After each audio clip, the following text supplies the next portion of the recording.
மயிலாப்பூர், வேளச்சேரி, நிறைய கோயம்புத்தூர் இந்த மாதிரி இடத்துல வரும்போது அதுக்கு என்ன நடவடிக்கை வந்து தேர்தல் ஆணையம் எடுத்திருக்கு? அதுல பணம் கொடுத்தவங்களாவா அல்லது வாங்கினவங்க அந்த பிடிச்ச ரெண்டு பார்ட்டியும் வந்து என்ன அவங்க மேல எத்தனை பேர் மேல கேஸ் போட்டு இங்கே நம்ம நாலேஜ்க்கு வந்துச்சு, நம்ம ஸ்குவாட்ஸ் போய் பார்த்துருக்காங்க, எல்லா மேல நம்ம எஃப்ஐஆர்ஸ் போட்டிருக்கோம். எத்தனை பேர் போட்டிருக்கோம்? எத்தனை கட்சி மேல, எந்தெந்த கட்சி மேல போட்டிருக்கோங்க? அது சொல்றேன், டீடைல் வைஸ் கட்சி வைஸ் சொல்றேன். எல்லா எஃபர்ட்ஸ் எடுத்திருக்கோம். எதுவும் ஸ்பெசிபிக் இஷ்யூஸ் இருக்குன்னா நீங்க சொல்லலாம், வில் டேக் ஆக்ஷன்.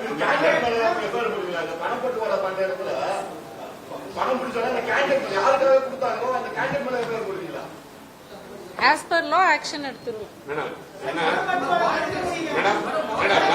அதாவது இவ்வளவு பணம் வந்து மக்கள்கிட்ட வந்து இவ்வளவு கோடி பறிமுதல் பண்ணாங்க. 1500 கோடி கிட்ட இன்டர்செப்ட் ஃளைங் ஸ்குவாட்ஸ் இல்ல. நீங்க எல்லாம் பாத்திருப்பாங்கன்னா நம்ம ஒப்சர்வர்ஸ் எல்லாம் கூட ரவுண்ட்ஸ்ல தான் இருக்காங்க. எல்லாருடைய முயற்சி இருக்கு, அதுலதான் புடிச்சிருக்கு.